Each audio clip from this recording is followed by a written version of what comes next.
کریں گے، پھر انشاءاللہ اس کی تفسیر ہوگی۔ بسم اللہ الرحمن الرحیم۔ والنازعات، والنازعات، نزع عربی میں کہتے ہیں کھینچنا، کہتے ہیں نزع کا عالم تھا، عالم نزع میں یعنی جب روح کھینچ رہی ہوتی ہے تو نازعات کھینچنے والیاں، نازع کھینچنے والا، نازعاتن ایک مؤنث ہے اور نازعات اس کی جماعتی، اور واو قسم کے لیے، تو والنازعاتی قسم ہے کھینچنے والیوں کی، تو مراد اس سے فرشتے ہیں۔ میں نے بتایا تھا نا جماعت عربی میں مؤنث کے معنی میں آتی ہے، اس کے لیے مؤنث کے صیغے استعمال ہوتے ہیں، تو وہ فرشتوں کی پوری ایک جماعت، تو لفظی ترجمہ اس کا ہوگا قسم ہے کھینچنے والیوں کی، لیکن ہم اردو میں ترجمہ کریں گے قسم ہے کھینچنے والے فرشتوں کی، صحیح ہے نا، کیونکہ یہاں کھینچنے سے والی سے مراد ہے روح جو کھینچتے ہیں۔ قسم ہے کھینچنے والے فرشتوں کی، غرقا، غرق ہو کر، غرق کسے کہتے ہیں؟ پانی میں گھس جانا، تو قسم ہے کھینچنے والے فرشتوں کی غرق ہو کر، یعنی وہ فرشتے جو غرق ہو کر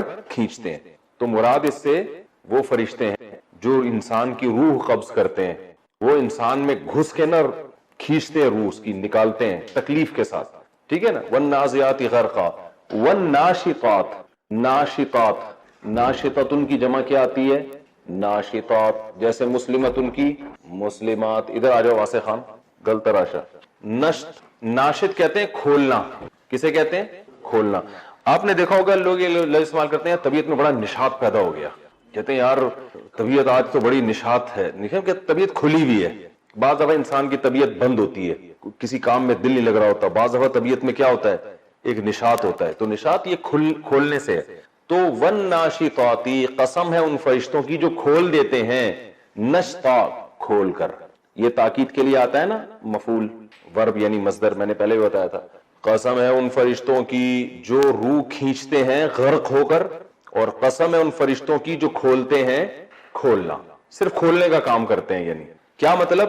روح اور جسم کا جو بندھن ہے اس گرہ کو کھولتے ہیں، خالی روح خود ہی نکلتی ہے، تو اس سے مراد ہے برے لوگوں کی روح جو نکلتی ہے نا، وہ والے فرشتے مراد ہیں، اور اس سے وہ والے فرشتے مراد ہیں جو نیک لوگوں کی روح نکالتے ہیں، کیونکہ وہ جسم میں گھس کے کھینچ کے نہیں نکالتے بلکہ وہ روح اور جسم کا بندھن کھولتے ہیں۔ اس کی مثال علماء دیتے ہیں کہ یہ تفسیر ایسی ہے کہ یہ ترجمہ سمجھنے میں اتنی تفسیر ضروری، ورنہ ترجمہ ہی سمجھ میں نہیں آئے گا۔ اب میں اس کا یہ ترجمہ کر دوں قسم ہے کھینچنے والوں کی اور قسم ہے بندھن کھولنے والیوں کی، تو آپ پریشان رہو گے، یہ ترجمہ بیٹھے گا نہیں دماغ میں، تو اس لیے اتنی تفسیر ابھی ضروری، پھر ہم ڈیٹیل میں تفسیر بتاؤں گا۔ تو اس میں اصل میں بتایا جا رہا ہے کہ دو قسم کے فرشتے ہوتے ہیں، جو نافرمان آدمی ہے نا، احادیث سے پتہ چلتا ہے جب اس کی موت واقع ہوتی ہے نا تو اس کی روح جسم سے نکلنا چاہتی نہیں ہے، کیونکہ عالم برزخ میں بہت سی چیزیں وہ روح دیکھ رہی ہوتی ہے، تو روح چاہتی نہیں ہے کہ باڈی سے الگ ہو، دنیا کی محبت مجبور کرتی ہے کہ روح باڈی میں رہے، تو فرشتے کیا کرتے ہیں؟ اس کی روح کو گھسیٹ کے نکالتے ہیں، غرق ہو کر جسم میں گھس کے کھینچتے ہیں۔ اور جو نیک آدمی ہوتا ہے جب وہ موت کا وقت ہوتا ہے، برزخ کی چیزیں دیکھ رہا ہوتا ہے، وہ اللہ کی طرف سے اکرام نظر آ رہا ہوتا ہے، اس کی روح پھڑکتی ہے، اس کی روح چاہتی ہے کہ جسم سے نکلے، لیکن اللہ نے اس دنیا میں روح اور جسم کا ایک بندھن رکھا ہوا ہے، جب تک وہ بندھن کھلتا نہیں ہے روح جسم سے نکلتی نہیں ہے، تو فرشتے صرف اس بندھن کو کیا کرتے ہیں؟ کھول دیتے ہیں۔ علماء اس کی ایک مثال دیتے ہیں، جیسے مشکیزہ الٹا لٹکا ہوا ہو اور اس میں پانی ہو، تو پانی تو چاہ رہا ہے نا نکلنا، آپ کا کام کیا ہوتا ہے؟ آپ یہ نہیں کرتے کہ مشکیزے کا منہ کھولتے ہیں اور ہاتھ ڈال کے اندر سے پانی کھینچ کے باہر نکالتے ہیں، ایسا نہیں ہوتا، آپ ذرا سا بھی اس بندھن کو ڈھیلا بھی کرتے ہیں، سارا پانی پریشر کے ساتھ باہر آتا ہے۔ تو اور اگر وہ الٹا ہو مشکیزہ تو پھر پانی نکالنا کتنا مشکل کام ہے، مگے بھر بھر کے آخر میں ٹینکیاں صاف کرتے ہیں نا لوگ، آخر میں پوچھا لگا لگا کے نچوڑ رہے ہوتے ہیں، اس طرح سے پانی نکلتا ہے۔ تو اللہ نے فرمایا اچھا میڈیکل سائنس ہو سکتا ہے اس کا اعتراف نہ کرے، لیکن میڈیکل سائنس کی یہ باتیں ہیں نہیں، کیونکہ یہ برزخ کی چیزیں ہیں، جب انسان اس دنیا سے دوسرے جہان میں ٹرانسفر ہو رہا ہوتا ہے، منتقل ہو رہا ہوتا ہے، جیسے سوتا ہوا آدمی ایک جاگتی حالت ہے، ایک خواب کی حالت ہے، اور ایک درمیان کی حالت ہوتی ہے جب وہ خواب کی طرف منتقل ہو رہا ہوتا ہے، اس میں کہتے ہیں نا نیند اور جاگنے کی حالت بالکل درمیان میں ہوتا ہے، تو یہ وہ کنڈیشن ہوتی ہے، اس میں یہ اللہ ہی جانتے ہیں کہ بندے کے ساتھ کیا ہو رہا ہے، تو اللہ نے اس چیز کا تذکرہ قرآن میں کیا کہ کچھ لوگ ایسے ہیں جن کی روح نکلنا نہیں چاہتی ہے، فرشتے زبردستی گھسیٹ کے نکالتے ہیں، اور کچھ لوگ ایسے ہوتے ہیں جن کی روح کا صرف بندھن کھولا جاتا ہے، تو وہ روح چاہتی ہے کہ نکلے، وہ اس دنیا کی قید سے، اس باڈی سے آزاد ہو وہ کسی طریقے سے۔ تو والنازعات غرقا قسم ہے ان فرشتوں کی جو غرق ہو کر روح کھینچتے ہیں، والناشطات نشطا قسم ہے ان فرشتوں کی جو صرف بندھن کھولتے ہیں، فالسابقات کیا ہے بھائی، والسابحات سبحا، والسابحات سبحا، سبح عربی میں تیراکی کو بولتے ہیں، کہتے ہیں سباحت، سباحت کسے کہتے ہیں، سوئمنگ، تیراکی، تو سابح ادھر توجہ بھائی، سابح کسے کہتے ہیں، تیرنے والا جو سوئمر ہوتا ہے، اور سابحاتن تیرنے والی، سابحات تیرنے والیاں، تو فرشتوں کے لیے میں نے بتایا نا مؤنث کا لفظ استعمال ہو رہا ہے، والسابحاتی سبحن، قسم ہے ان فرشتوں کی جو تیرتے ہوئے جاتے ہیں، یعنی تیر رہے ہوتے ہیں، سبحن تیرنا یعنی زبردست طریقے سے تیرتے ہوئے جاتے ہیں، تو اصل میں فضا میں وہ سفر ایسے کرتے ہیں جیسے ایک تیرتا ہوا، کیونکہ تیرتا ہوا آدمی کے پاس کوئی رکاوٹ نہیں ہوتی بھائی، تیراکی تو سمندر میں ہی ہوتی ہے نا، سوال یہ پیدا ہوتا ہے کہ اللہ نے ہوا میں جانے والے فرشتوں کو تیرنے سے تعبیر کیوں کیا، یہ بلاغت ہے نا قرآن کی، حقیقت مراد نہیں ہے یہاں پہ، مطلب یہ کہ جیسے جب سمندر میں کوئی تیرتا ہے تو کوئی سپیڈ بریکر، کوئی لال بتی، کوئی نیلی بتی آتی ہے، ایسے جا رہے ہوتے ہیں نا سوئمنگ سے، کیسے مزے سے تیرتا ہوا جا رہا ہوتا ہے، تو فرشتے بھی جب اوپر جاتے ہیں روح لے کر تو تیرتے ہوئے جاتے ہیں، یہ والے بھی اور یہ والے بھی، یعنی کوئی رکاوٹ نہیں ہوتی درمیان میں، تو ہر وہ چیز جو تیز رفتاری سے سفر کرتی ہو بغیر کسی رکاوٹ کے، اس کو بھی عربی میں تیرنے سے تعبیر کر دیا جاتا ہے، جیسے متنبی کا مشہور شعر ہے، اعز مقام فی الدنا سرج سابح وخیر جلیس فی الزمان کتاب، کہتے ہیں دنیا میں سب سے زیادہ مرد کے لیے عزت والا مقام ہے تیرتے ہوئے گھوڑے کی پشت، تیرتے ہوئے گھوڑے کی پشت، وہ کیسے تگڑ تگڑ جا رہا ہوتا ہے، ٹھیک ہے نا، تو اس میں بھی اس نے کہا تیرتا ہوا، حالانکہ وہ تیر تھوڑی رہا ہوتا ہے۔ اچھا میں جو ایبٹ آباد میں گھوڑے میں دوڑا ہوں نا، وہ ارطغرل کا گھوڑا نہیں تھا، اور وہ میوزک بھی لوگوں نے بعد میں خود ہی چلا دیا، وہ میں ویسے ہی دوڑ رہا تھا، اور وہ تو بہت سلو رفتار میں دوڑا تھا، لوگ سمجھتے ہیں صاحب، حالانکہ میں بہت اسپیڈ میں میں الحمدللہ 15 سال، 15 زیادہ ہو گیا، 18-20 سال میری عمر جب تھی اس وقت میں نے گھوڑ سواری سیکھی تھی، اور اس وقت ہم طبیعت سے گھوڑے دوڑاتے تھے، طبیعت سے جسے کہتے ہیں، تو یہ جو یوٹیوب پہ میری گھوڑ دوڑ کی ویڈیوز ہیں نا، یہ گھوڑ دوڑ کے نام پہ میرا مذاق اڑایا ہوا ہے ٹھیک ہے نا، تو صحیح ہے نا، تو خیر یہ نہیں کہ ہم کوئی بہت ہارس رائڈر تھے بہت بڑے، لیکن یہ کہ اتنے نالائق بھی نہیں تھے جس قسم کی ویڈیوز آ رہی ہیں، تو والسابحات سبحا، اور قسم ہے ان فرشتوں کی جو تیرتے ہوئے جاتے ہیں، یعنی یہ روح لے کر نا پھر تیرتے ہوئے آسمان کی طرف جاتے ہیں، والسابحات سبحا فالسابقات سبقا، پھر وہ سبقت کرنے والے فرشتوں کی قسم جو سبقت کر کے آگے نکلتے ہیں، سبقت کا لفظ اردو میں استعمال ہوتا ہے، یہ جو ہم کہتے ہیں نا سبق یاد کیا کہ نہیں کیا، سبق کا مطلب کیا ہے، جو پہلے گزر چکا ہے، سابق، ایک تو چیز ہے نا ٹیچر آج پڑھائیں گے، ایک ہے سبق یعنی جو پہلے گزر چکا ہے، تو میں نے بتایا تھا نا اردو میں بہت استعمال ہوتی ہے عربی، سابق، ٹھیک ہے نا، سبقت لینے والا، اور سبق بھی اسی سے نکلا ہے، والسابقات فالسابقات، پھر ان فرشتوں کی قسم جو سبقت کرتے ہیں، سبقت یعنی جو روح لے کے فرشتے جاتے ہیں تو وہ بھی ایک دوسرے سے آگے نکل رہے ہوتے ہیں، نیک لوگوں کی روحوں کو وہ کوشش کرتے ہیں اچھے ٹھکانے میں پہنچائیں، اور برے لوگوں کی روحوں کو کوشش کرتے ہیں اس کو برے ٹھکانے میں پہنچائیں، فالسابقات سبقا فالمدبرات امرا، پھر ان فرشتوں کی قسم، المدبرات، مدبر آسان لفظ ہے، مسبح، تدبیر، تدبیر کسے کہتے ہیں، تدبیر کرنا، پلاننگ کرنا، تدبیر کرنا، باب تفعیل ہے، جیسے تسبیح، تو دبر یدبر، سبح یسبح، مدبر تدبیر کرنے والا، تدبر باب تفعول ہے، غور و فکر کرنا، تو مدبرتن تدبیر کرنے والی، مدبرات تدبیر کرنے والیاں، فالمدبرات امرا، پھر ان فرشتوں کی قسم کہ جو تدبیر کرتے ہیں امرا کسی کام کی، فالمدبرات امرا، امر کسے کہتے ہیں، کوئی بھی معاملہ، یعنی پھر وہ تدبیر کرتے ہیں کسی معاملے کی، وہ معاملہ کیا ہوتا ہے کہ اس کو اچھے ٹھکانے میں جانا ہے یا برے ٹھکانے میں، اس کی تدبیر کرتے ہیں، اس روح کو لے کے کہاں جانا ہے، تو اللہ فرماتے ہیں فالمدبرات امرا یوم ترجف الراجفہ، یہ ساری قسمیں ہیں، ان کا جواب نہیں ہے، جواب قسم، بھائی اللہ نے قسم اٹھا لی، والنازعات غرقا، قسم ہے ان فرشتوں کی جو غرق ہو کے روح نکالتے ہیں، پھر ان فرشتوں کی جو بندھن کھولتے ہیں، پھر جو تیرتے ہوئے جاتے ہیں اور ایک دوسرے سے آگے نکلتے ہیں اور پھر تدبیر کرتے ہیں، تو کیا ہوا، ان کی قسمیں اٹھا کے جواب کیا ہے، جواب حذف ہے، یعنی یہ جب جواب واضح ہوتا ہے نا تو وہ حذف بھی کر دیا جاتا ہے کہ جواب واضح ہے کہ قیامت ضرور آئے گی، کیونکہ اتنا سارے انتظامات اللہ نے انسان پر، اتنے فرشتے چھوڑے ہوئے ہوں جو روح لینے کے لیے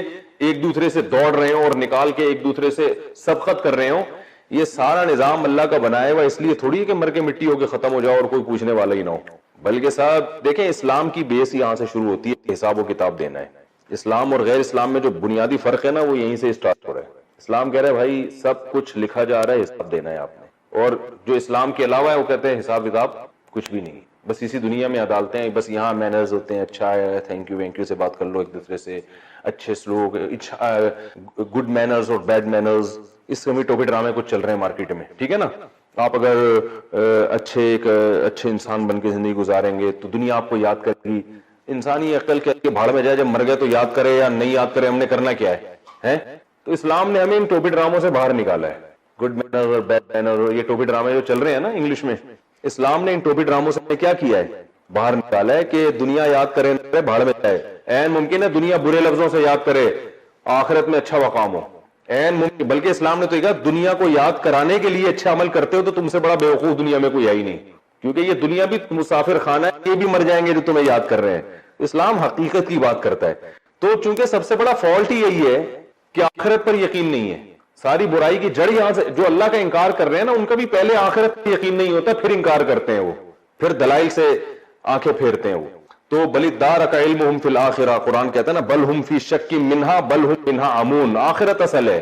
تو یہاں سے یہ پہلی سیڑھی ہے کہ پھر انسان کو جب جواب دہی کا احساس ہوتا ہے پھر سوچتا ہے کہ خدا ہے یا نہیں ہے, پھر ایک ہے یا توحید پر ایمان لانا ہے کہ نہیں لانا, پھر اس کے حکام کو ماننا ہے, یہ سب چیزیں اس کے بعد شروع ہوتی ہیں.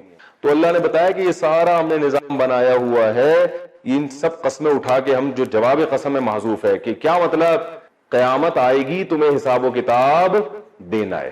کب دینا ہے آگے اس کا تذکرہ ہے, یوم ترجف الراجفہ, یعنی جو جواب قسم کا تھا وہ تو اللہ نے حذف کر دیا, لیکن ایک اشکال پیدا ہوتا ہے کہ اللہ قیامت آئے گی, کب آئے گی؟ اللہ نے فرمایا یوم ترجف الراجفہ, جس دن کانپنے والی کانپے گی. ترجف, رجف عربی میں کہتے ہیں کانپنے کو. رجف کسے کہتے ہیں؟ ترجفو, نظر آ رہا ہے بھائی وائٹ بورڈ, ترجفو تضربو کی طرح, تنصرو کی طرح, یضربو یضربانی یضربونا تضربو, ٹھیک ہے نا. تو زمین چونکہ عربی میں مؤنث ہے اس لیے یرجفو کے بجائے ترجفو, اور آگے زمین مؤنث ہے تو راجفہ کانپنے والی. رجفہ یرجفو کا معنی کانپنا, راجف کانپنے والا, راجفہ کانپنے والی, صحیح ہے نا. یوم ترجف الراجفہ, جس دن کانپنے والی کانپے گی, یعنی مراد کیا ہے؟ زمین. زمین پہ کپ کپاہٹ طاری ہوگی جب زلزلہ آئے گا قیامت کا. یوم ترجف الراجفہ تتبعها, تتبعو یہ ہے تضربو کی طرح, سمیع یسمعو کی طرح ہے, تبیع یتبعو, اتباع سے نکلا ہے. اتباع کسے کہتے ہیں؟ پیچھے چلنا, بھائی پیچھے چلنا نا, تبیع یتبعو, ہم کہتے ہیں نا فلاں کی میں اتباع کر رہا ہوں. تابع ہے وہ تو بھائی آپ ہی کا تابع ہے, یعنی جہاں جہاں آپ جاؤ گے. عربی میں طبیعہ گائے کے بچے کو بولتے ہیں, کیونکہ وہ اماں کے پیچھے پیچھے چلتا ہے. جہاں بھی گائے جائے گی نا وہ بچہ چھوٹا ماں کے پیچھے ہی چل رہا ہوتا ہے, تو اس کو کیا کہتے ہیں؟ طبیعہ. تو تابع, اتباع, صحیح ہے نا. تو تتبعو, طبیعہ کا معنی اس کے بعد, یعنی پیچھے پیچھے آنا. تتبعها الرادفہ, آپ نے ایک لفظ سنا ہوگا ردیف, شاعری میں سنا ہے نا, ردیف اس کے بعد والا قافیہ جو فوراً بعد آتا ہے. اصل میں عربی میں ردفہ یردفو یا ردیف اسے کہتے ہیں سواری میں آپ کے پیچھے بیٹھا ہوا آدمی, اونٹ پہ ایک آدمی آگے بیٹھا ہے ایک آپ کے پیچھے, تو پیچھے والے کو کہتے ہیں میرا ردیف ہے. پیچھے والے جو بندہ بیٹھا ہوتا ہے اسے کیا کہتے ہیں؟ ردیف. تو یہیں سے عربی شاعری میں یہ لفظ آیا کہ شعر کے بعد جو دوسرا شعر ہوتا ہے اسے کیا کہا جاتا ہے؟ ردیف. تو ردیف اور رادف, رادف کا معنی اس کے بعد آنے والا اور رادفہ بعد میں آنے والی. تو قیامت چونکہ مؤنث ہے نا, ہاں جو پیچھے بیٹھا ہوتا ہے اس کو ردیف کہتے ہیں. اگلے شعر کو ردیف نہیں کہتے بھائی, اس کے بعد جو آتا ہے نا اگلا مصرع, تو ردیف اسے کہتے ہیں جو اس کے بعد ہو, ٹھیک ہے نا. تتبعها, اللہ فرماتے ہیں اس کے پیچھے آئے گی, اس کے مطلب یوم ترجف الراجفہ, جس دن کانپنے والی کانپے گی, یعنی زمین کانپے گی اس دن. تتبعها, اس کانپنے والی کے بعد کیا آئے گا؟ اس کے پیچھے پیچھے آئے گی رادفہ, وہ چیز جو اس کے پیچھے آنے والی ہے. تو اللہ نے اس کو رادفہ یعنی دوسرا سور, اس سے مراد ہے پہلا سور جب زمین اور آسمان تباہ و برباد ہو جائیں گے, اس کے بعد دوسرا سور جو پھونکا جائے گا نا جب مردے دوبارہ زندہ ہوں گے, تو اس کو رادفہ کہا گیا جو اس کے پیچھے. قرآن میں بھی حدیث میں بھی یہ بہت کثرت سے یہ مضمون وارد ہوا ہے کہ دو سور پھونکے جائیں گے, ایک اس کائنات کو تباہ کرنے کے لیے اور دوسرا سور جو مر چکے ہیں ان سب کو دوبارہ زندہ کرنے کے لیے. تو اللہ فرماتے ہیں یہ وہ دن ہوگا جس دن کانپنے والی کانپے گی. اس سے پوری زمین بھی مراد ہو سکتی ہے, پوری کائنات بھی مراد ہو سکتی ہے. تتبعها, اس کے پیچھے پیچھے آئے گی, رادفہ پیچھے آنے والی, یعنی دوسرا سور, دوسری قیامت. ٹھیک ہے نا. تتبعها الرادفہ قلوب یومئذ واجفہ. قلوب کو کہتے ہیں. یومئذ کا کیا مطلب ہے کئی دفعہ بتا چکا ہوں, جس دن ایسا ہوگا.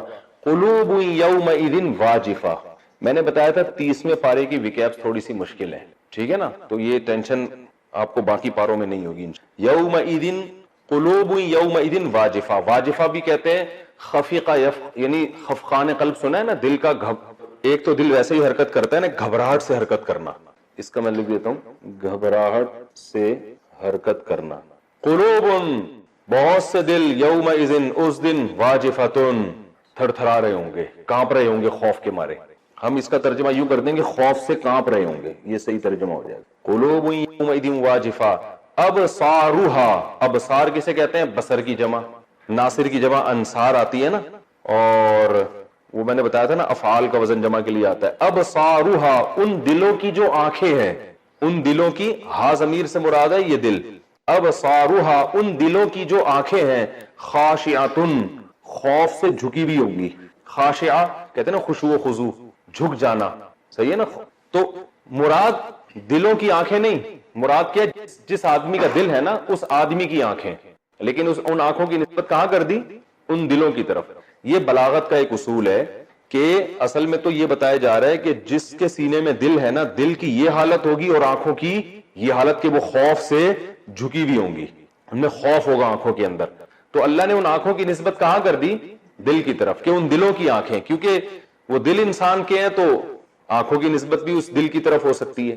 اور اس میں بلاغت کا نقطہ یہ ہے کہ بھائی دل کی اپنی حالت یہ ہوگی اور دل کی جو آنکھیں ہیں جن کا دل سے تعلق ہے ان کی حالت یہ ہوگی. تو دل اور کتنا خوف زدہ ہو جائے گا کہ جس کے آثار انسان کی آنکھوں سے بھی ظاہر. بعض دفعہ ہم اتنے خوف زدہ ہوتے ہیں کہ اندر تو کانپ رہے ہوتے ہیں لیکن چہرے کے ایکسپریشن سے ہم یہ اپنا خوف چھپا لیتے ہیں.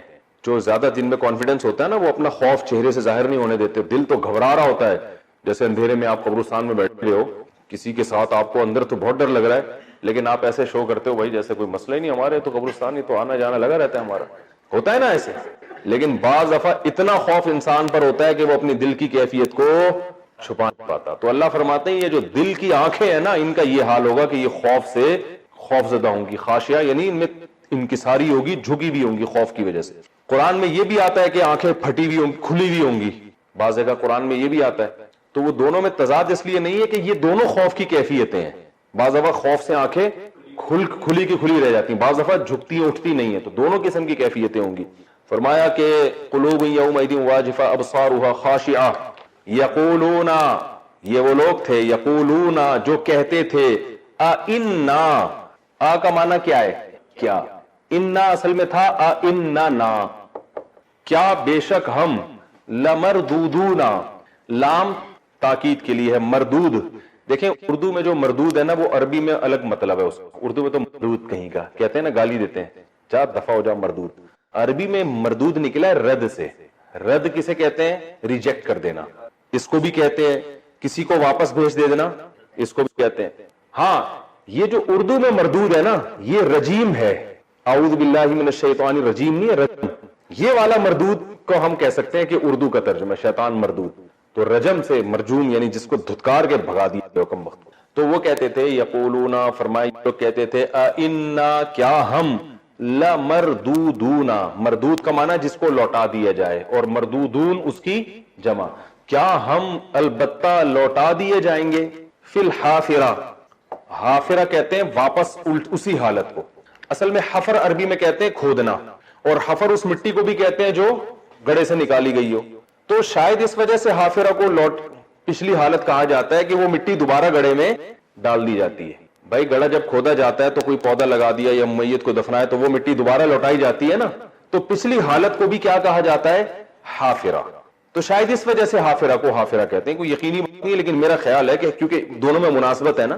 تو اللہ فرماتے ہیں کہ یہ جو دل کے دل کانپ رہے ہوں گے اور آنکھیں جھکی بھی ہوں گی نا, یہ کون لوگ ہیں, یقولون, یہ کہا کرتے تھے, انا لمردودونا کیا ہم لوٹائے جائیں گے فی الحافرہ پرانی حالت میں، یعنی جب مر کے مٹی ہو کے ختم ہو گئے تو کیا دوبارہ انسان بنائے جائیں گے؟ یعنی یہ تنزیہ باتیں کیا کرتے تھے دنیا میں، یعنی یہ کہا کرتے تھے کوئی حساب و کتاب نہیں ہے. تو حساب و کتاب کا انکار کے لیے وہ طریقہ اختیار کرتے تھے جس میں ہمارے اوپر باقاعدہ طنز ہوتا تھا. دیکھو حساب کتاب کے انکار کا ایک طریقہ یہ کہ نبی سے کہہ دیتے کہ کوئی دوبارہ زندگی نہیں ہے بھائی، اور ایک طریقہ کیا بھائی ہم جیسے ابھی ہیں کیا دوبارہ ویسے بن جائیں گے، یہ کیسے پاسبل ہے؟ یعنی اللہ کی قدرت کا مذاق اڑاتے تھے یہ. اور پھر تنزیہ آگے کیا جملہ کہتے تھے، انا لمردودون فی الحافرہ اذا کننا، آ کا معنی کیا یہ ہوگا، اذا جب، کننا کانا یکونو ہونا، تو کننا اصل میں تھا کوننا ضربنا کی طرح، واو درمیان میں آ رہا ہے تو صیغہ چینج ہو کیا بن گیا کننا. کیا جب ہم ہو جائیں گے، اذا کننا عظاما، عظم عربی میں کہتے ہیں ہڈی کو، عظم کسے کہتے ہیں؟ اس کی جمع کیا آتی ہے؟ عظام. کیا جب ہم ہو جائیں گے ہڈیاں نخرہ بوسیدہ، نخرہ کسے کہتے ہیں؟ بوسیدہ، گلی سڑی. قرآن پڑھ کر انسان کا ایمان تازہ ہوتا ہے. دیکھو یہ مضامین ہیں جو قرآن کے ہیں. اذا کننا کیا جب ہم ہو جائیں گے عظاما ہڈیاں بوسیدہ، یعنی بطور طنز کے کہتے تھے کہ کیا ہم دوبارہ پچھلی حالت میں لوٹائے جائیں گے. یہ تو عجیب بات ہے، یعنی ریورس کا عمل ہوگا. نمبر 2، کیا جب ہم ہو جائیں گے بوسیدہ ہڈیاں، جب ہڈی ہو کے ختم ہو جائیں گے پھر یا تو چلو وہ جسم بھی محفوظ ہوتا ہے پھر دوبارہ روح پھونک دی جاتی ہے، سمجھ میں آتا ہے. بوسیدہ ہڈی ہونے کے بعد کون زندہ کرے گا بھائی؟ اور آگے کہتے تھے بڑا سخت جملہ، تل کا اذن قالو، یہ کہتے تھے تل کا اذن، اذن کا معنی بھی وہی ہے جو یوم اذن کا ہے. یوم اذن کا معنی جس دن ایسا ہوگا، اذن کا معنی اگر ایسا ہوگا، اگر ایسا ہوا. اذن جو ہے نا ایک تو ہوتا ہے اذا اور ایک ہوتا ہے اذن. اذن کا معنی اگر ایسا ہوا. قالو یہ بھی یاد رکھ، اذن کا معنی کیا ہے؟ اگر ایسا ہوا. جہاں بھی قرآن میں آئے گا نا یہ مطلب ہے. قالو تو یہ کہتے تھے اذن اگر ایسا ہوا، یعنی ہم دوبارہ زندہ کیے گئے. تل کا، قالو کہتے تھے تل کا، یہ بات، تل کا معنی کیا ہے؟ اشارہ کر کے کہہ رہے ہیں یہ جو بات آپ نے کی ہے نا، ہم بوسیدہ ہڈیاں ہو جائیں گے، دوبارہ زندہ ہو جائیں گے، اگر ایسا ہوا تو یہ عمل جو ہے نا کرتن، کرتن کا معنی لوٹنا. کرہ کسے کہتے ہیں؟ فَأَرَاهُ الْآيَةَ الْكُبْرَى. اس کی میں نے آپ کو جو گرامر کے لحاظ سے آرا اصل میں تھا ارآیا اکرما کی طرح، الآیا نشانی الکبرا بڑی. فَأَرَاهُ الْآيَةَ الْكُبْرَى، موسیٰ علیہ السلام نے دکھائی اس فرعون کو الآیۃ الکبریٰ بڑی نشانی. فَكَذَّبَ، فرعون نے تکذیب کی، جھٹلایا. کذبا، کذبا سبحہ کی طرح ہے. وعصا، واو کا معنی اور، عصا اصل میں تھا عصا یا ضربہ کی طرح، اس کا معنی ہے عصیان یعنی نافرمانی کرنا. فکذبا، پس فرعون نے جھٹلایا، وعصا اور نافرمانی کی. ثم کا معنی پھر، ادبرا، ادبرا اکرما کی طرح ہے. اکرما ادبرا یعنی اکرما اکرام کیا اس نے، ادبرا پشت پھیری اس نے. ادبار سے نکلا ہے، ادبار، ادبار باب اکرام کی طرح، اکرام کی طرح. اس کا معنی ہے عربی میں دبر جو ہے نا، دبر یہ پشت کو کہتے ہیں. تو ادبرا پشت پھیرنا، ٹھیک ہے نا، دبر کہتے ہیں پشت. تو ثم ادبرا، پھر فرعون نے پشت پھیری یعنی مجلس برخاست کی. یسعا، کوشش کرنے لگا. یسعا سعی سے نکلا ہے، سعی کوشش کو کہتے ہیں. اور یسعا اصل میں یسعیو کی طرح ہے، کہتے ہیں نا، یہ لفظ اردو میں بھی استعمال ہوتا ہے. لوگ جب عمرے پہ جاتے ہیں تو سعی کرتے ہیں، وہاں پہ آپ نے دیکھا ہوگا، یعنی دوڑتے ہیں. تو کوشش کرنے کو، دوڑنے کو، تیز چلنے کو، ان سب کو صحیح کہا جاتا ہے. ثم ادبارا، پھر فرعون نے پشت پھیری. یسعا، اور فرعون نے کوشش کی. فحشرا، وہ کوشش کیا تھی، فحشرا لوگوں کو جمع کیا. فا کا معنی پھر، حشرا ضربہ کی طرح ہے، حشرا جمع کیا. حشر کہتے ہیں جمع کرنے کو.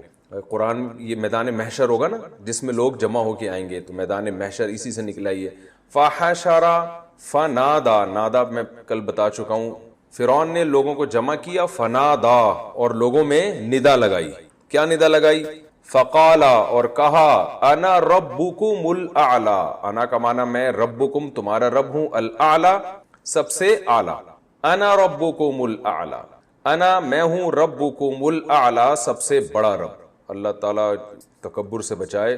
یعنی اس نے یہ دعویٰ کیا کہ یہ جو موسیٰ علیہ السلام کہتے ہیں نا کہ اللہ تعالیٰ رب ہے تو یہ غلط ہے، میں سب سے بڑا رب ہوں۔ اللہ فرماتے ہیں فَأَخَذَهُ، فا کا معنی پھر، آخذہ ضربہ کی طرح، اخذ کا معنی ہوتا ہے پکڑنا، کہتے ہیں نا اس سے ہم نے یہ اخذ کیا ہے، یہ لفظ استعمال ہوتا ہے نا، دیکھا ہوگا اخذ کیا ہے، یعنی ہم نے اس سے یہ حاصل کیا۔ فَأَخَذَهُ، اللہ نے اس کو پکڑ لیا، نکال الآخرتی والاولا، آخرت کی پکڑ بھی، اور اولا سے مراد جو پہلے آنے والی چیز ہے یعنی دنیا، یعنی دنیا میں بھی اللہ نے پکڑا اس کو اور آخرت میں بھی۔ آخرت میں کیا ہے؟ قرآن مجید میں دوسرے مقام پر آتا ہے کہ النار یعرضون علیہا غدوا وعشیا، صبح و شام فرعون کو نا آگ پہ پیش کیا جاتا ہے، حالانکہ ابھی قیامت تو آئی نہیں ہے، تو اسی سے قبر کا عذاب بھی ثابت ہو کہ قیامت سے پہلے بھی برزخ میں عذاب ہوتا ہے۔ فَأَخَذَهُ اللَّهُ نَكَالَ الْآخِرَةِ وَالْأُولَى، اللہ نے اس کو پکڑ لیا، آخرت کا پکڑنا بھی اور دنیا کا پکڑنا بھی۔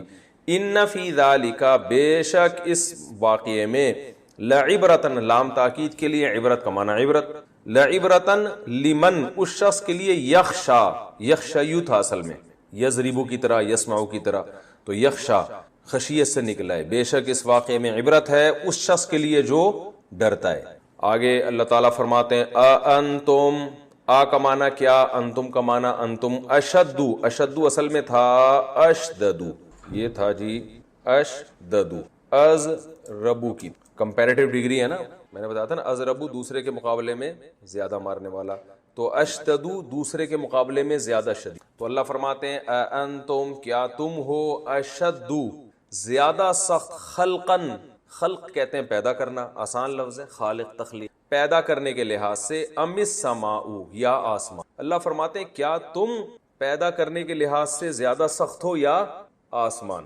یعنی تم یہ کہتے ہو نا کہ فرعون کا واقعہ بھی تمہارے سامنے آ گیا، اللہ فرماتے ہم نے تباہ کر دیا، پھر شیطان انسان کو یہ ورغلاتا ہے کہ یار دوبارہ پتہ نہیں، جب موسیدہ ہڈیاں ہو جائیں گے تو دوبارہ جان کیسے پڑے گی؟ تو اللہ فرماتے ہیں تمہیں پیدا کرنا زیادہ مشکل ہے یا آسمان کو؟ آسمان اتنا بڑا جس نے کائنات کو گھیرا ہوا ہے، تو جس رب نے وہ بنا دیا وہ تمہیں کیوں نہیں دوبارہ بنا سکتا؟ اانتم اشد خلقا، کیا تم زیادہ سخت ہو پیدائش کے اعتبار سے، ام السماء، یا آسمان، بناہا، اللہ نے وہ آسمان کو بنا دیا۔ بنا کا معنی کیا ہے؟ بنایا، ٹھیک ہے نا، بناہا، بنا اصل میں تھا بنایا، ضربہ کی طرح، اس کا معنی بنانا، اس نے بنایا آسمان کو، رفع، ضربہ کی طرح بلند کیا اس نے، سم کہا، سم کہتے ہیں چھت کو، سم کسے کہتے ہیں؟ بولنے پر گورنمنٹ چھت، ٹھیک ہے نا، رفع سم کہا، اللہ نے بلند کیا اس آسمان کی چھت کو، فسواہا، فا کا معنی پھر سوا اصل میں تھا سوایا،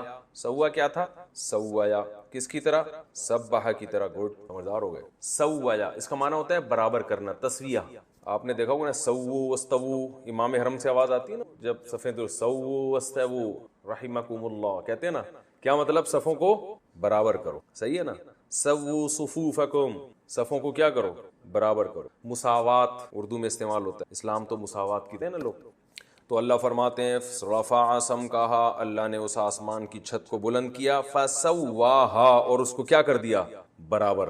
وَأَغْطَشَ لَيْلَهَا، اغتشا کا معنی ہوتا ہے ڈھانپنا، اغتشا کسے کہتے ہیں؟ ڈھانپنا، ڈھانپنا، ٹھیک ہے نا، تو اردو میں استعمال ہوتا ہے۔ وَأَغْطَشَ لَيْلَهَا، لیل رات کو کہتے ہیں، تو بہت مشہور لفظ ہے، بہت استعمال، لَيْلَهَا اس آسمان کی رات کو ڈھانپ دیا، وَأَخْرَجَ اور نکال دیا، ضُحَاهَا اس آسمان کی روشنی کو، ضحا روشنی کو کہتے ہیں، والضحیٰ ہے نا، چاشت کا وقت روشن ہوتا ہے نا، گزر چکا ہے، یعنی اس آسمان کی رات کو اس نے ڈھانپ دیا اور آسمان کے دن کو اس نے روشن کر دیا۔ اصل میں یہ دن تو نہ آسمان کا ہوتا ہے نہ رات آسمان کی ہوتی ہے، یہ کیونکہ قرآن ایک بلاغت کی کتاب ہے نا، تو نسبت آسمان کی طرف کی جا رہی ہے، کیونکہ ہمیں یہی نظر آتا ہے کہ دن اور رات کہاں سے آ رہے ہیں؟ باہر سے آ رہے ہیں، تو اس لیے بطور بلاغت اس کی نسبت کس کی طرف کر دی جاتی ہے؟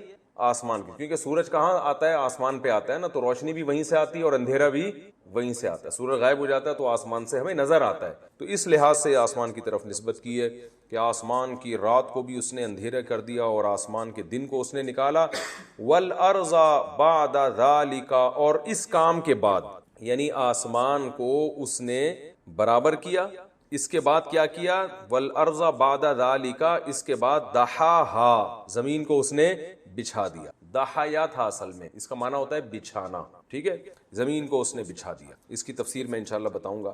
اخرج منہا نکالا اس زمین سے، ماءہا اس زمین کے پانی کو، ومرعاہا اور اس زمین کے چارے کو۔ مرعا کہتے ہیں چارہ، چارہ پتہ ہے کسے؟ دیکھو لکھنے کی ضرورت نہیں ہے، آپ مرعا چارے کو بولتے ہیں، کہتے ہیں نا کہ راعی چرواہا کہتے ہیں نا، راعی میں نہیں استعمال ہوتا میرا خیال، تو بہرحال یہ اس کو کہتے ہیں چارے کو، راعی چرواہے کو کہتے ہیں جو جانوروں کو چارہ کھلا۔ تو مرعاہا اس زمین سے اس نے چارہ نکالا، والجبالا اور پہاڑوں کو، ارساہا ارسا یرسی اصل میں تھا ارسایا اکرما کی، تو اس پہاڑوں کو پہاڑ کو اس نے کیا کر دیا؟ زمین میں جما دیا۔ ارسا کا معنی ہوتا ہے گاڑ دینا کسی چیز کو، ٹھیک ہے نا۔ اخرج ہاں متاعا لکم، متاعن فائدے کے لیے، متاع اصل میں ساز و سامان کو بھی نا کہ مال و متاع لفظ سنا ہوگا نا آپ نے، اگر سنا ہوا ہے نا، متاع لکم، متاع کسے کہتے ہیں؟ ساز و سامان، تھوڑا بہت وہ چیز، اصل میں متاع اس زاد راہ کو کہتے ہیں جو انسان سفر میں لے کے جاتا، تو فائدے کی کچھ چیزیں لے کے جاتا، تو متاع لکم تمہارے فائدے کے لیے، وَلِأَنْعَامِكُمْ انعام چوپایوں کو کہتے ہیں، نعم کی جمع ہے، نعم، نعم عربی میں کسے کہتے ہیں؟ چوپایا۔ ایک تو نعم کا معنی ہوتا ہے ہاں، کوئی آپ سے پوچھے نا حل اسمو کا طارق، کیا آپ کا نام طارق ہے، آپ کیا کہیں گے؟ نعم، تو یس کو بھی کہتے ہیں اور چوپائے کو بھی۔ چوپایا کسے کہتے ہیں؟ چار پائے والے جان، نعم چوپ، ٹھیک ہے نا۔ فرمایا تمہارے فائدے کے لیے، ولی انعامکم اور تمہارے چوپایوں کے فائدے کے لیے۔ تو یہ سارا نظام چل رہا ہے، اللہ فرماتے ہیں فَإِذَا پس جب جاءت الطامۃ الکبریٰ، طامہ بڑی مصیبت، طامہ کسے کہتے ہیں؟ بڑی مصیبت، الکبریٰ بڑی، ویسے طامہ بھی بڑی مصیبت ہی کو کہتے ہیں، الکبریٰ اور اس کی بڑی تاکید، الداہیۃ فَإِذَا جاءت الطامۃ الکبریٰ، کبریٰ اکبر کی مؤنث ہے، جیسے اضربو سے ضربہ آتا ہے نا، بھائی اکبر سب سے بڑے یعنی دوسروں سے زیادہ بڑا، تو کبریٰ دوسروں سے زیادہ بڑی، یعنی وہ مصیبت جو دوسری مصیبتوں سے زیادہ بڑی ہے، تو تمام مصیبتوں سے زیادہ بڑی تو سب سے بڑی مصیبت ہوگی نا۔ تو اللہ فرماتے ہیں یہ سارا نظام چل رہا ہے، فَإِذَا جَاءَتِ الطَّامَّةُ الْكُبْرَىٰ بس جب سب سے بڑی مصیبت آئے گی تو کیا ہوگا؟ فَإِذَا جَاءَتِ الطَّامَّةُ الْكُبْرَىٰ یوم، یہ وہ دن ہوگا، یوم یتذکر الانسان، یہ وہ دن ہوگا کہ جس دن انسان یتذکر نصیحت حاصل کرے گا۔ تذکر کا معنی ہوتا ہے نصیحت حاصل کرنا، یہ پہلے بھی لفظ گزر چکا ہے، تذکر نصیحت حاصل کرنا، باب تفاعل کی طرح، یتذکر الانسان انسان نصیحت حاصل کرے گا یعنی یاد کرے گا، ذکر سے ہے نا، ذکر یاد کرنے کو بھی کہتے ہیں، ماں اس چیز کو، سعا جو اس نے کوشش کی ہوگی، سعا اصل میں سعایا تھا، پہلے گزر چکا یہ، یعنی یہ وہ دن ہوگا کہ انسان اپنی ماضی کی کوشش کو یاد کرے گا، کوشش سے مراد جو بھی عمل اس نے، وَبُرِّزَتِ الْجَحِيمُ برزا یبرزو تبریزن، اس کا معنی ہوتا ہے ظاہر کرنا، باب تفعیل کی طرح، تو برزا ظاہر کیا جائے گا، اور جہنم چونکہ عربی میں مؤنث ہے نا تو برزت ضربت کی طرح مؤنث کا لفظ استعمال، وَبُرِّزَتِ الْجَحِيمُ اور جہنم کو ظاہر کر دیا جائے گا، لِمَن اس شخص کے لیے، یرا جو اسے دیکھے گا، دیکھنے والوں کے لیے جہنم کو ظاہر کر دیا جائے گا۔ یرا کئی دفعہ آ چکا ہے، اصل میں تھا یرأیو یسمعو کی طرح، فَأَمَّا کا کیا مطلب ہے؟ کئی دفعہ آ چکا ہے، تو بہرحال کچھ بھی ہو جائے، من وہ شخص، طغا جس نے سرکشی کی، طغا بھی ہو چکا ہے نا ضربہ کی طرح، وآثرا آثرا اصل میں تھا اثرا اکرما کی طرح، میں اس کو لکھتا نہیں ہوں، یہ اتنا سمجھدار، میرا خیال اتنے لیکچر ہو چکے ہیں کہ اب آپ لوگوں کو سمجھدار ہو جانا چاہیے، زبان سے مثال دینا بھی کافی ہو جائے۔ وآثرا اصل میں تھا اثرا اکرما کی طرح، مصدر جیسے اکرام آتا ہے تو اس کا مصدر آتا ہے ایثار، جس کو پڑھا جاتا ہے ایثار، ایثار کسے کہتے ہیں؟ دوسرے کو اپنے اوپر ترجیح ہے نا، بھائی یہ تو بڑے ایثار سے، یعنی اپنے آپ اپنے مفاد کو قربان کر کے سامنے والے کا اس نے خیال کی۔ تو اللہ فرماتے ہیں آثر الحیات الدنیا، جس شخص نے سرکشی اور دنیاوی زندگی کو ترجیح دی، اس نے دنیا کو ترجیح دی، یعنی کس پر؟ آخرت پر، جہاں دنیا اور آخرت کا مقابلہ ہوا تو فوکس کس کو کیا؟ اس نے کہا آخرت بے شک برباد ہو جائے، دنیا نہیں برباد ہونی، تو دنیا کو جس نے ترجیح دی تو اللہ فرماتے ہیں فَإِنَّ الْجَحِيمَ تو بے شک جہنم، ہی الْمَأْوَى یہی اس کا ٹھکانہ ہے، یہ مأویٰ کا لفظ پہلے بھی آ چکا ہے، میں اب اس کو ریپیٹ نہیں کروں، یہی جہنم اس کا ٹھکانہ ہے۔ وَأَمَّا اور کچھ بھی ہو جائے، بہرحال من خافا جو ڈرا، خافا خفیفہ تھا ضریب سمیعہ کی طرح، خوف سے نکلا ہے. جو خوف زدہ ہوا مقام ربی اپنے رب کے پاس کھڑے ہونے سے, مقام کھڑے ہونے کو کہتے ہیں, ٹھیک ہے نا, قیام سے نکلا, یعنی اس بات سے خوف زدہ ہو گیا کہ مجھے اپنے رب کے پاس کھڑا ہونا ہے. تو کتنا خوف زدہ ہوا, ونہا نفسا, نہا نہایا تھا اصل میں ضربہ کی طرح, نہایا روکا اس نے, نہیں روکنے کو کہتے ہیں نا, نفس کو روکا, عن الہوا خواہشات سے. ہوا کسے کہتے ہیں؟ خواہشات کو. یہ بھی پہلے مجھے یاد پڑتا ہے کہ میں بتا چکا. ہوا یہ ورب ہے, ناؤن ہے. ہوا کسے کہتے ہیں؟ خواہشات کو, ٹھیک ہے نا. تو اور اس نے اپنے آپ کو روک لیا خواہش سے. دیکھیں یہاں الف لام ہے نا, ال جب کسی چیز پہ آتا ہے تو مخصوص, جیسے الکتاب مخصوص کتاب کو کہیں, ٹھیک ہے نا. تو الہوا کا معنی بھی مخصوص خواہش, تو مخصوص سے وہ مراد ہے جو حرام خواہش, اس لیے کہ ہر خواہش کو کچلنا یہ کوئی عبادت نہیں. تو اس لیے علماء اس کی تفسیر بیان کرتے ہیں, اس نے اپنے نفس کو روک لیا خاص قسم کی خواہشات. وہ کون سی ہیں؟ جو ناجائز ہیں. ناجائز خواہشات سے اس نے اپنے آپ کو روک لیا. فَإِنَّ الْجَنَّةَ تو بے شک جنت, ہی الْمَأْوَى یہی اس کا ٹھکانہ ہے. اب چونکہ آخرت کی بات آ گئی جنت جہنم کی, اللہ فرماتے ہیں یسألونک, یہ لوگ آپ سے سوال کرتے ہیں. یسألونا یضربونا کی طرح ہے, سوال سے نکلا ہے. یسألونک یہ لوگ آپ سے سوال پوچھتے ہیں, عن الساعۃ ساعت کے بارے میں. ساعت کسے کہتے ہیں؟ قیامت کو. ساعت عربی میں گھڑی کو بھی کہتے ہیں. اس بہانے میں اپنی گھڑی دکھا دوں. ساعت کسے کہتے ہیں؟ گھڑی کو کہتے ہیں, ٹھیک ہے نا. تو کوئی موقع ہے تو موبائل بھی دکھائیں گے. تو یسألونک عن الساعۃ, ساعت گھڑی کو, قیامت بھی ایک گھڑی ہوگی نا, ایک وقت ہوگا. تو یہ لوگ قیامت کے بارے میں آپ سے پوچھتے ہیں. ایانا, ایانا کا معنی ہوتا ہے کب. ایانا کا کیا معنی ہے؟ کب. ایانا مرسا, مرسا وہی راسیہ سے نکلا ہے, یعنی مرساہ کب, اس کو بھیجنا کب ہوگا, یعنی اس کا واقع ہونا کب ہوگا. مرسا کا معنی بس آپ یاد کر لیں, وقوع.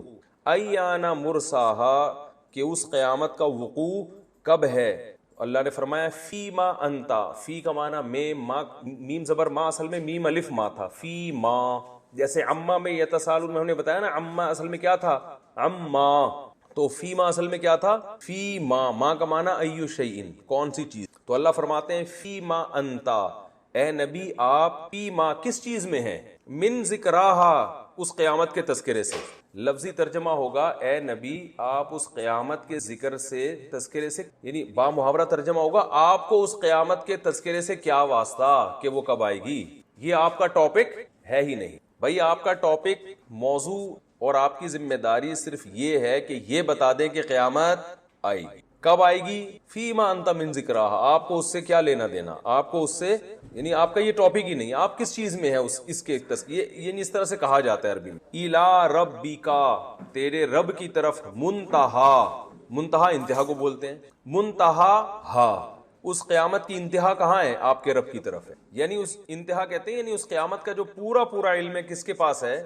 آپ کے رب کے پاس ہے, اسے پتا ہے کب آئے. انما بے شک آپ, انتا آپ, منذرو, منذر مکرم کی, اکراما یکریمو, اکرامن کا معنی کیا ہوتا ہے؟ اکرام کرنا. تو مکرم اکرام کرنے والا, تو منذر ڈرانے والا. اندرا ینذارن, تیر ڈرانے والے کو کہتے ہیں نا, تو انذار معنی ڈرانا. انما انتا بے شک آپ تو صرف, انما کا معنی ہوتا ہے صرف نا, بے شک آپ تو صرف, منذرو ڈرانے والے ہیں, من اس شخص کو, یخشا جو ڈرتا ہے, ہاں اس قیامت سے, جس میں قیامت سے ڈرنے کی صلاحیت ہے نا, تو آپ کا کام اس کو قیامت سے ڈرانا ہے.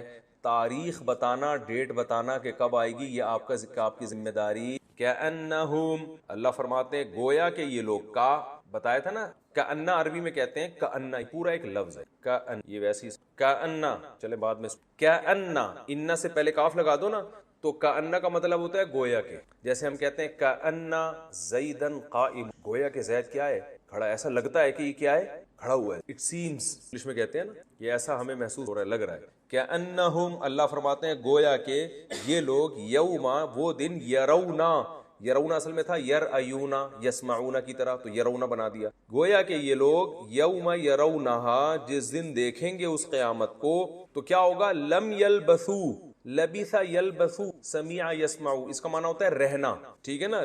یعنی گویا کہ یہ لوگ جس دن قیامت کو دیکھیں گے, لم یلبثو یہ نہیں رہے, الا مگر, عشیتن ایک رات, او ضحاہا یا اس رات کا ایک دن.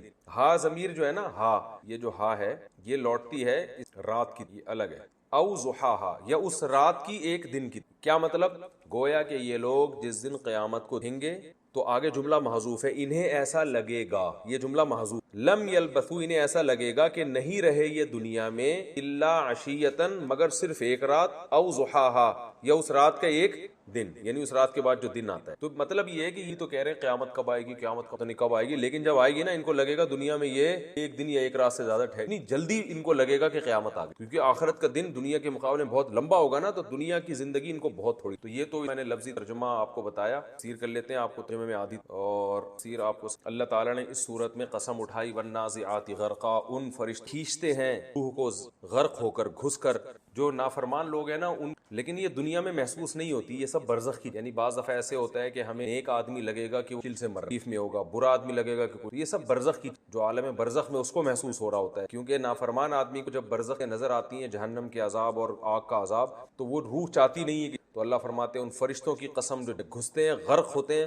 اور اس کی روح کو، اس کی تفسیر اس طرح سے علماء بیان کرتے ہیں جیسے ایک مخمل کا کپڑا جھاڑیوں میں اٹک جائے، اور جھاڑیوں میں مخمل کا کپڑا اٹک جائے، اور ذرا یہاں اپنا تھوڑا ایڈٹ، ٹھیک ہے، لوگ اس سے بہت پریشان، یہ بیٹری یہاں سے، ٹھیک ہے، والناشطات، ہاں تو اس کی تفسیر علماء بیان کرتے ہیں کہ جیسے ایک مخمل کا کپڑا جھاڑیوں میں اٹک جائے نا، تو آپ اس کو کیسے کھینچتے ہیں، کتنا زور لگانا پڑتا ہے اس کو، تو ایسے ہی نافرمان آدمی کی روح جسم میں ایسے اٹکتی ہے، اور فرشتے اس کو اسی طرح تکلیف دے کر کہ وہ جسے نکلنا نہیں چاہتی۔ والناشطات نشطا، ان فرشتوں کی قسم جو صرف گرا کھول، تو پہلے ہی پھڑکنا چاہ رہی ہوتی ہے۔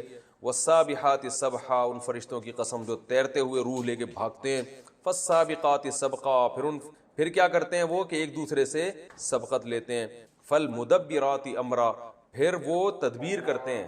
فالسابقات سبقا، اور پھر ایک دوسرے سے سبقت کرتے ہیں۔ فالمدبرات امرا، اور پھر اسی معاملے کی، یعنی معاملے کی تدبیر کرتے ہیں کہ اس کو عذاب دینا ہے یا اس کو اچھے ٹھکانہ دینا ہے۔ یوم ترجف الراجفہ، میں نے بتایا تھا نا جواب قسم محذوف، یعنی اللہ فرماتے ہیں فرشتوں کا یہ عمل اس بات کی دلیل ہے ان حساب و کتاب کا آنے والا ہے، اور انسان کو ایسی یوم ترجف الراجفہ، یہ وہ دن ہوگا جس دن کانپنے والی کانپے گی، زمین کانپے گی۔ تتبعها الرادفہ، اس کے پیچھے ایک اور قیامت آئے گی، یعنی دوسرا سور آئے گا، قلوب واجفہ، دل جو ہے اس دن کانپ رہے ہوں گے، ابصارها خاشعہ، ان کی آنکھیں جھک، یقولون اینا لمردود فی الحافرہ، یہ وہ بدبخت تھے جو کہا کرتے تھے کیا ہم دوبارہ پچھلی حالت میں لوٹائے جائیں گے، اذا کنا عظاما نخرہ، کیا ہم بوسیدہ ہڈیاں ہو جائیں گے، اس کے بعد یہ کام ہوگا۔ قالوا، پھر یہ کہتے تھے تلک اذا کرۃ خاسرہ، اگر یہ واقعی ہوگا تو یہ تو بڑے خسارے والا لوٹنا ہوگا، نہیں مذاق اڑایا کرتے تو بڑا نقصان ہو جائے۔ فانما هي زجرۃ واحدہ، اللہ نے فرمایا یہ زوردار آواز ہوگی۔ فاذا هم بالساہرہ، یہ سب لوگ ایک میدان میں کھڑے ہوئے ہوں گے۔ پھر اللہ نے حضرت موسیٰ علیہ السلام کا مختصر واقعہ بیان کیا، حل اتاک حدیث، کہ کیا تمہارے پاس موسیٰ کی خبر پہنچی، یعنی یہ پہلے بھی جن لوگوں نے انکار کیا ان کا حشر دیکھو کیا ہوا ہے۔ اذ نادى ربہ، جب رب نے ان کو پکارا، بالوادی المقدس، مقدس وادی میں جس کا نام طویٰ تھا، اور کیا کہا، اذهب الى فرعون انہ طغى، اے موسیٰ فرعون کے پاس جائیں، اس نے سرکشی کی ہے۔ فقل، اس سے جا کے کہیں، هل لك الى ان تزكى، کیا تو اس بات میں رغبت رکھتا ہے کہ تو پاک ہو جائے، تیرے گناہ معاف ہو جائے، اور اللہ تجھے نیک لوگوں میں شامل کرے۔ وَأَهْدِيَكَ إِلَىٰ رَبِّكَ، اور میں تجھے تیرے رب کی طرف رہنمائی کروں، فَتَخْشَىٰ، تاکہ تیرے دل میں خوف پیدا ہو جائے۔ فَأَرَاهُ الْآيَةَ الْكُبْرىٰ، موسیٰ علیہ السلام نے اس کو بہت بڑی نشانی دکھائی، فرعون نے جھٹلایا بھی، نافرمانی بھی۔ ثُمَّ أَدْبَرَ، پیٹھ پھیری، يَسْعَىٰ، کوشش کرتے ہوئے، یعنی اس نے کہا کہ موسیٰ علیہ السلام کو میں ناکام کر دوں، الٹا ان کے خلاف تدبیریں شروع کر دیں۔ فحشر، اور وہ تدبیر کیا تھی، لوگوں کو جمع کیا، فنادا، اور لوگوں میں ندا لگائی، فقال انا ربکم الاعلی، میں ہوں تمہارا بڑا رب۔ فاخذہ اللہ نکال الآخرۃ والاولی، اللہ فرماتے ہیں اللہ نے اس کو پکڑ لیا، دنیا کی پکڑ بھی، نکال کہتے ہیں پکڑ کو، دنیا کی پکڑ بھی اور آخرت کی۔ ان فی ذلک لعبرۃ لمن یخشی، اللہ فرماتے ہیں بے شک اس میں عبرت ہے اس شخص کے لیے جو ڈرتا ہے۔ یہ فرعون کا جو واقعہ ہے تو تورات میں جتنی آسمانی کتابیں ہیں اور جتنے آسمانی مذاہب ہیں سب اس کو مانتے ہیں، تو تواتر بھی چیز کا نقل ہونا اس خبر کے دلیل ہو۔ اس پر اشکال ہوتا ہے نا، اللہ کہتے ہیں اس فرعون کے واقعے میں عبرت ہے، تو بھائی جو اللہ کے کلام کو مانتا ہی نہیں ہے اس کے لیے کیسے عبرت ہو سکتا ہے کہ فرعون کا واقعہ ہوا ہی؟ تو یہ جو خبریں تواتر سے چلی آئی ہیں کہ آج بھی یعنی جو آسمانی مذاہب ہیں سے زیادہ وہی عیسائی اور مسلم، تینوں اس بات کا اس پر متفق ہیں کہ فرعون کے ساتھ ایسا ہوا ہے. تو یہ تواتر اس کی علامت ہوتی ہے کہ اتنا بڑے جھوٹ پہ اتنے سارے لوگ جمع ہو نہیں سکتے. ایسا ہو نہیں سکتا کہ ایک جھوٹی خبر ہو اور اس پر آدھی سے زیادہ دنیا اس کی تصدیق. تو اللہ فرماتے ہیں بن عبرت ہے اس شخص کے لیے جو ڈرتا ہو. پھر کیونکہ قیامت کا انکار کرنے والوں کے سامنے ایک ہی دلیل ہوتی ہے کہ ہماری عقل میں یہ بات آتی ہے جب مر کے سیدھا ہو جائے دوبارہ کیسے، بس وہی ایک جو ہے نا ایک ہی اشکال کو دہراتے رہتے ہیں. یہ پاسبل نہیں ہے، آج تک کبھی ہم نے زندہ ہوتے ہوئے دیکھا نہیں ہے. تو اللہ فرماتے ہیں بھائی یہ تمہارے لیے ممکن نہیں ہے، اللہ کے لیے ممکن ہے. یہ تم تھوڑی خود سے، یہ سائنسدان تھوڑی زندہ کریں گے، اللہ زندہ کرے گا. تو اللہ فرماتے ہیں اانتم اشد خلقا، تمہیں پیدا کرنا زیادہ مشکل ہے ام السماء، یا آسمان کو. بنا اس اللہ نے تو آسمان بنا دیا، تو وہ جو اللہ اتنے بڑے بڑے آسمان اور یہ چیزیں بنا سکتا ہے تمہیں دوبارہ پیدا کیوں نہیں کر سکتا. اور قرآن میں ایک اور جگہ پر آتا ہے کہ جو پہلی دفعہ بنا سکتا ہے وہ دوسری دفعہ تو بطریق اولا بنا سکتا ہے. دوسری دفعہ میں تو ریپیئرنگ ہوتی ہے نا.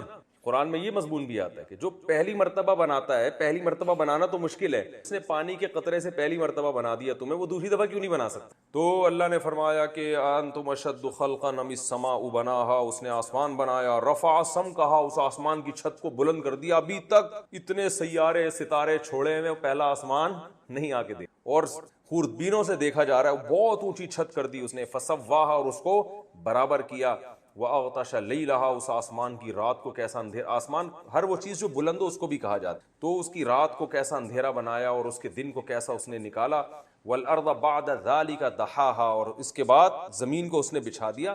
زمین ویسے تو گول ہے لیکن ہمیں بچھی ہوئی لگتی ہے نا ہمارے لحاظ سے. تو قرآن چونکہ ہم سے ہماری زبان میں بات کر رہا ہے، بچھا ہوا اس لحاظ سے ہے کہ ہمیں ایسے ہی محسوس کہ کیا یہ اس طرح جب بچھا ہوا ہوتا ہے تو آرام دہ ہوتا ہے، تو آرام دہ بنایا ہمارے لیے. اچھا یہ جو قرآن میں آتا ہے کہ اللہ نے اس کے بعد یہ کام کی، تو جیسے ثم جو قرآن میں استعمال ہوتا ہے نا، ثم کا ایک مطلب یہ بھی ہوتا ہے کہ ہم تو اس کے بعد بتاتے ہیں، اس کو کہتے ہیں تعقیب ذکری. تو یہاں بعدیت بعض مفسرین کے نزدیک یہ ذکر کے لیے ہے کہ ہم تمہیں اس کے بعد یہ بتائیں کہ اللہ نے زمین کو بچھا دیا. عین ممکن ہے زمین پہلے بنی ہو اور آسمان بعد میں، یا دونوں ساتھ ساتھ بنے ہو. تو اس سے یہ ثابت نہیں ہوتا کہ آسمان پہلے بنا اور زمین بعد میں بنا، یہ ثابت نہیں ہوتا. یہ اس بات کا امکان موجود ہے کیونکہ قرآن میں جیسے ثم ذکر میں تاخیر کے لیے آتا ہے تو بعد بھی ذکر میں تاخیر کے لیے آ سکتا ہے. تو اس کا لفظی ترجمہ یہ کریں گے والارض بعد ذالک، اور زمین بعد ذالک، اس سب کے بعد ہم تمہیں یہ بتائیں کہ زمین کو کیا کیا اس نے. دحاہا، اس نے زمین کو بچھا دیا. تو بچھانا ہمارے اعتبار کیونکہ ہمیں بچھی بھی محسوس. اخرج منہا ماء، اور بچھا کے چھوڑ نہیں دیا،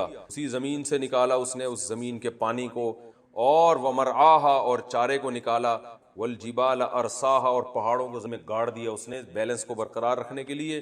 متاعا لکم، یہ سب تمہارے فائدے کے لیے. ولی انعامکم، اور تمہارے جانوروں استعمال کر، سب تمہارے لیے. تو خلاصہ یہ کہ تمہیں پھر پیڑے کھانے کے لیے